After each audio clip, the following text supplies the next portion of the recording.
ఈరోజు నేను eat fit నుంచి నేను ఫుడ్ ఆర్డర్ పెట్టుకున్నాను. సో ఫుడ్ ఎలా వచ్చింది ఏంటో చూద్దాం. వెజ్ అయితే ఆర్డర్ చేశాను. అసలు ఏం పెట్టానంటే పన్నీర్ రెడ్ రైస్ అంట. First time guys red rice ఎలా ఉంటుంది ఏంటో తెలీదు. వెజిటేరియన్ రోజు అప్పుడే ఇలాంటి డిఫరెంట్వన్నీ నాకు ట్రై చేయాలనిపిస్తుంది. సో యా, ఇలా అయితే ఇచ్చారు మనకి. ఓపెన్ చేస్తున్నాను, చూపిస్తాను ఒక్క నిమిషం.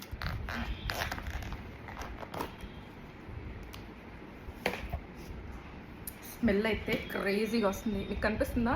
ఇదంతా పన్నీర్ కర్రీ, ఇది రెడ్ రైస్ దొడ్డుగా ఉంది. కొంచెం సలాడ్ ఇచ్చారు, స్మాల్ టమోటో. ఆల్సో ఇది ఏంటి కొంచెం మష్రూమా, దీని ఏదో అంటారు గైస్, నాకు తెలీదు. సో ఇలా ఉందన్నమాట మన ప్లేట్ అంతా. మీలంతా ప్లేట్ అయితే ఇలా ఉంది. టేస్ట్ చేయాలి ఇప్పుడు, టేస్ట్ చేస్తా. చాలా ఎమ్మీగా ఉంది చూడ్డానికి. ప్లేట్ అయితే ఫుల్ కలర్ఫుల్గా ఉంది గైస్. పరిగింది చూడ్డానికి. స్మెల్ కూడా చాలా బాగుంది. ఫస్ట్ అయితే రెడ్ రైస్ ట్రై చేద్దాం. సాయిరామ్ గైస్. ఇది గైస్ మిల్ మేకర్ అంటారు కదా, అదనమాట. ఇది బాగుంది, ట్రై చేయొచ్చు డెఫినెట్గా. టేస్ట్ అయితే డిఫరెంట్గా ఉంది. చిక్ పీస్ సలాడ్ అనమాట. రెడ్ రైస్ కూడా డిఫరెంట్గా ఉంది, బట్ బాగుంది.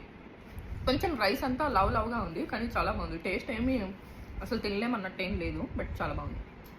పన్నీర్ కూడా ఫ్రెష్గానే ఉంది. సో ఈ మీల్ అయితే చాలా హెల్తీగానే ఉంది, చాలా బాగుంది. ఫస్ట్ హెల్తీ కంటే కూడా టేస్ట్ చాలా బాగుంది. అసలు తినలేమన్నట్టు లేదు, ఎమ్మీగా ఉంది. దీంట్లో మంచిగానే హెల్తీ ఫుడ్డే ఉంది. అంటే కొంచెం సలాడ్ ఇచ్చారు, మంచిగా మిల్ మేకర్ ఇచ్చారు, వీటిలో ఏంటి పన్నీర్ ఉంది, క్యారెట్, కార్న్ ఉంది. సో అంతా మంచిగా హెల్తీగా ఉంది. హెల్తీ కంటే కూడా టేస్ట్ చాలా బాగుంది అనమాట. రెడ్ రైస్ నేను ఫస్ట్ టైం తింటున్నాను, చాలా బాగుంది. అండ్ మీ టేస్ట్ అయితే సూపర్ అంటే సూపర్ ఉంది గైస్. డెఫినెట్గా ట్రై చేయొచ్చు. నా మీల్ అయితే నేను ఫుల్గా ఎంజాయ్ చేస్తాను. ఇంతే గైస్ బట్టి వీడియో. బాయ్.